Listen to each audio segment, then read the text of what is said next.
सनातन सद्गुरु यीशु के नाम में आप सभी को मेरी तरफ से प्रणाम। जय यीशु की। फिर से एक बार परमेश्वर का वचन लेकर मैं आपके सामने में उपस्थित हुआ हूँ। इन वचनों के द्वारा परमेश्वर आपको जरूर मार्गदर्शन करेगा और बहुत सा ज्ञान आपकी ज़िंदगी में देगा जो आपकी अगुवाई करेगा।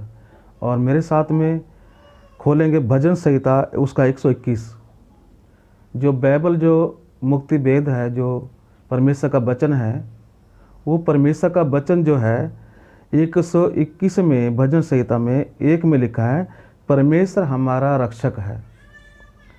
और हमें रक्षा के लिए परमेश्वर वचन देता है कि परमेश्वर हमारा रक्षक है। और जब भी हम कहीं जाएंगे आएंगे या कुछ भी कार्य करेगा तो परमेश्वर हमारी मदद करेगा और हमारी सुरक्षा करेगा।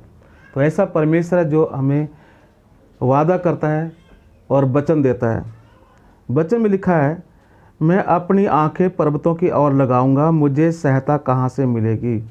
परमेश्वर का दास कहता है कि मैं अपनी आंखें पर्वतों की ओर लगाऊंगा। जो स्वर्ग है, जहाँ परमेश्वर विराजमान है, वहाँ पर परमेश्वर का निवास है। और परमेश्वर का दास कहता है कि मैं जब संकट में होऊंगा, जब मैं परेशानी में होऊंगा, तो मैं अपनी आंखें पर्वतों की ओर लगाऊंगा। पर्वत मतलब कि एक ऐसी पर्वत जो पहाड़ जो होते हैं कि बहुत ऊंचाई पर होते हैं, तो हमेशा इंसान की जो दृष्टि है उनकी तरफ जाती है, ऊपर की तरफ देखता है, इंसान को देखना पड़ता है। वैसे परमेश्वर स्वर्ग में विराजमान है, तो मुझे सहायता कहाँ से मिलेगी। जो मुझे सहायता यहोवा की ओर से मिलती है, जो आकाश और पृथ्वी का सृजनहार है। जिसने आकाश को बनाया, जिसने पृथ्वी को बनाया, उस परमेश्वर के द्वारा हमें सुरक्षा मिलेगी। और वो परमेश्वर जब सुरक्षा करता है तो फिर हमें किसी भी तरह से किसी चीज़ का भय खाना, किसी भी बीमारी से या भूत प्रेत से, किसी से भी हमें डरने की ज़रूरत है, क्योंकि परमेश्वर हमारी रक्षा करता है। आगे लिखता है, वह तेरे पाँव को टलने ना देगा, तेरा रक्षक कभी ना ऊँगेगा। सुन, इस्राएल का रक्षक ना ऊँगता है और ना सोएगा। ऐसा परमेश्वर है, कहता परमेश्वर कभी भी नहीं टूलता है, कभी भी उसको झपकी नहीं आती, कभी वो सोता नहीं है। और हमेशा आप अपनी ज़िंदगी में अनुभव करना है कि इंसान का जो आत्मा है, जब इंसान विश्राम करता है रात को, उस समय में इंसान का जो शरीर है वो सो जाता है। और देखना, फिर आपको सोते समय में सपने आते हैं। कभी परमेश्वर का दर्शन होगा, कभी ऐसा सपना आता है जो बहुत ज़्यादा परेशान कर जाता है इंसान को। तो आत्मा कभी भी सोती नहीं है, शरीर सो जाता है।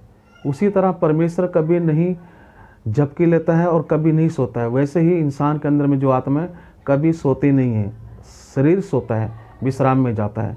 उसी प्रकार से परमेश्वर कहता है कि जो परमेश्वर सोता नहीं है, जिसको झपकी नहीं लगती, वो परमेश्वर तुम्हारी रक्षा करने के लिए वचन देता है कि मैं तेरी रक्षा करूँगा। और कैसे रक्षा करेगा, वचन में लिखा 4-5 में लिखा है, यहोवा तेरा रक्षक है, परमेश्वर तेरी दैनी और तेरी आड़ है, ना तो दिन की धूप से ना रात की चांदनी से तेरी कुछ हानि होगी। पहले के समय में लोग जब बाहर में जाते थे, खेतों में काम करने के लिए जाते थे, या कोई भी काम करने के लिए, फसल काटने के लिए जाएंगे, तो कहते थे कि कभी भी 12 बजे पूरी जब धूप पड़ती है, उस समय में इंसान को बाहर निकलना नहीं चाहिए, क्योंकि उस समय में भूत प्रेतों का वास होता है। इसलिए वचन में लिखा कि दिन दोपहरी में तेरी कुछ हानि नहीं होगी। रात की अंधेरी रात से, यदि रात में भी अंधेरी रात में आप कहीं जा रहे, तो परमेश्वर कहता है तेरी कोई हानि नहीं होगी।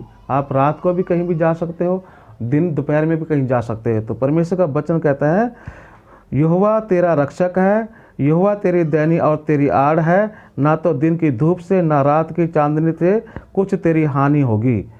तो परमेश्वर कहता है कि कहीं भी जाओ, आप अंधेरे में जाओ, दिन में जाओ, परमेश्वर आपकी रक्षा करेगा। तो इस प्रकार से परमेश्वर के वचन जो है हमें परमेश्वर का जो वचन है वो हमें याद कराता है कि परमेश्वर किस प्रकार से इंसान की रक्षा करता है। और जब संकट में होते हैं, हम लोग कोई परेशानी में होते हैं, तब भी हम परमेश्वर से प्रार्थना करते हैं कि परमेश्वर मुझे इस संकट से बाहर निकाल, मेरी मदद कर। और कई बार आपके जीवन में अनुभव होगा कि कई काम आपके नहीं होते, उस समय आप प्रार्थना करते हैं और परमेश्वर उस प्रार्थना को सुनकर आपके जीवन में अद्भुत कार्य करते हैं। क्योंकि भजन 120 में लिखा है यहाँ पर, संकट के समय मैंने यहोवा को पुकारा, उसने मेरी सुन ली। संकट के समय मैंने परमेश्वर को पुकारा, उसने मेरी सुन ली। तो परमेश्वर जब आपके जीवन में अद्भुत तरीके के काम करेगा, जब आपके जीवन में गवाही बनेगी, तभी आप कह सकते हैं कि परमेश्वर जीवित है और सच्चा है, जो हमारी प्रार्थना को सुनता है। फिर कहता है साथ में, परमेश्वर सारी विपत्ति से तेरी रक्षा करेगा, वह तेरे प्राण की भी रक्षा करेगा। यहोवा तेरे आने जाने में तेरी रक्षा अब से लेकर सदा सर्वदा करता रहेगा। ऐसा परमेश्वर यहोवा तेरी सारी संपत्ति से तेरी रक्षा करेगा, सारी विपत्ति से। संपत्ति जब आती है तो कभी कभी इंसान संपत्ति आने से भी गिर जाता है, संपत्ति आने से भी इंसान अहंकार में आ जाता है। कहते हैं कि इंसान के अंदर में संपत्ति आने से काम बढ़ जाते हैं, फिर क्रोध आने लगता है, लोभ आने लगता है, मोह आने लगेगा, फिर अहंकार आ जाएगा। संपत्ति भी ज़्यादा नुकसानदायक होती है। कई लोग संसार में बहुत संपत्ति होगा, मगर उनके जीवन कुछ और ही होते हैं। उनका बोलने का ढंग, किसी के साथ में बातचीत करने का ढंग अलग तरीके के हो जाते हैं। इसलिए परमेश्वर कहता है कि परमेश्वर का जो प्रेम है, वो प्रेम में परमेश्वर कहता है कि एक दूसरे से प्रेम करो, एक दूसरे की मदद करो, एक दूसरे के लिए प्रार्थना करो, ताकि इंसान अपने जीवन में अनुभव कर सके ईश्वर का। और ईश्वर से प्रेम करना, ईश्वर को अपने शरीर में बुलाना। परमेश्वर कहता है कि देख, मैं तेरे दिल के द्वार पर खड़ा हुआ खटखटाता हूँ, जो कोई मेरा शब्द सुनकर अपने हृदय के द्वार को खोलेगा तो परमेश्वर आपके अंदर में निवास करेगा। जिसके अंदर में परमेश्वर का निवास होता है, वो हर इंसान से प्रेम करता है और किसी के साथ डा नहीं करता है, किसी के साथ बैर नहीं करता है, किसी को नीचा नहीं दिखाता, और हर व्यक्ति को गले से लगाकर वो चलता है। इस प्रकार से परमेश्वर कहता है, परमेश्वर सारी विपत्ति से तेरी रक्षा करेगा, वह तेरे प्राण की भी रक्षा करेगा। सबसे प्रिय जो है इंसान के जीवन में, वो है आत्मा मृत्यु। मृत्यु एक ऐसी शक्ति है जो सबको भय लगता है और डर लगता है। इसलिए परमेश्वर कहता है, मैं तेरे प्राण की भी रक्षा करूँगा। और प्राण यदि बच गए तो सब कुछ बच गया, यदि प्राण ही नहीं रहा तो सब कुछ खत्म हो जाएगा। इस प्रकार से परमेश्वर कहता है कि परमेश्वर क्या करेगा, सारी विपत्ति से तेरी रक्षा करेगा, वह तेरे प्राण की रक्षा करेगा। परमेश्वर तेरे आने जाने में तेरी रक्षा अब से लेकर सदा सर्वदा करता रहेगा। आने जाने में, जहाँ भी आप जाएंगे, आने जाने में परमेश्वर तेरी रक्षा करेगा। और परमेश्वर कहता है कि अब तक, अब से लेकर, जब से आपने प्रभु का नाम लिया, जब तक आप संसार में जीवित रहेंगे, तब तक परमेश्वर आपकी रक्षा करेगा। आने जाने में कहीं भी जाओ, परमेश्वर आपकी अगुवाई करेगा।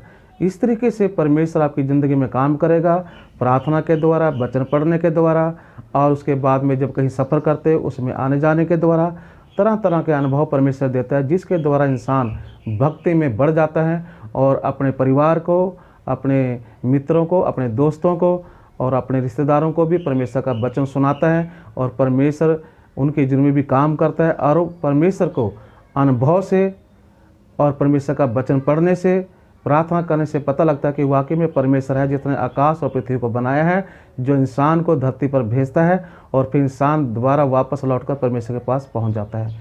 इस प्रकार से इस संसार में परमेश्वर को पा लेना ही सबसे बड़ी भक्ति है, जिसके द्वारा आपके जीवन में परमेश्वर का आशीर्वाद भी रहे और दीर्घायु रहे, संपत्ति रहे, और आपकी संसार में इज्जत करें, और जाते समय मरने के बाद में भी आप खाली हाथ ना जाए, आप परमेश्वर के पास पहुंच सके और परमेश्वर के वचनों के द्वारा लोग आपके जीवन के द्वारा आशीष पा सकें। और बहुत से लोगों के लिए आप अपना जीवन एक आदर्श के रूप में छोड़कर जाएंगे, ताकि आपके जीवन को आपका परिवार, आपके रिश्तेदार, आपके गांव के लोग सभी आपकी बातों को याद करेंगे और बहुत सी बातें आपके जीवन के द्वारा सीख पाएंगे। तो इन वचनों के द्वारा परमेश्वर हमें हिम्मत देता है, शक्ति देता है और हमें बताता है कि परमेश्वर किस प्रकार से इंसान की रक्षा करता है और किस प्रकार से परमेश्वर इंसान के जीवन में कार्य करता है। और तेरे आने में, तेरे जाने में तेरी रक्षा करूँगा। इस वचनों के द्वारा हम सबको परमेश्वर आशीष दे, ताकि वचनों के द्वारा हमें और आगे बढ़ने में मदद करे और परमेश्वर का अनुभव कर सकें। बाइबल पढ़ के, प्रार्थना करके परमेश्वर का अपने जीवन में निमंत्रण दें, ताकि परमेश्वर आपके जीवन में आकर अद्भुत कार्य करे। इन्हीं वचनों के द्वारा परमेश्वर आप सबको आशीष दे। मैं अपना वचन यहीं समाप्त करता हूँ। आइए हम प्रार्थना करते हैं। सरस्वती मार परमेश्वर पिता फेस एक बार प्रभु जी, मैं तेरा दास तेरे चरणों में आता हूँ प्रभु जी। आज के वचनों के द्वारा जो भी भजन संहिता का जो वचन हमारे बीच में है प्रभु जी, इन वचनों के द्वारा इंसान के जीवन में कार्य करना।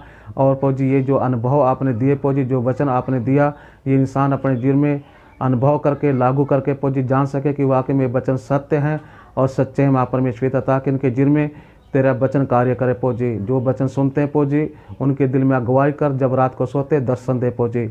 आज की प्रार्थना के द्वारा जो भी सुनता है प्रभु जी, बीमारी विपत्ति संकट से सदा के लिए मैं उनके जीवन पर तेरा आशीर्वाद का अभिषेक करते हुए प्रभु जी, ये सारी प्रार्थना मांग धर करता यीशु मसीह के नाम से तथास्तु।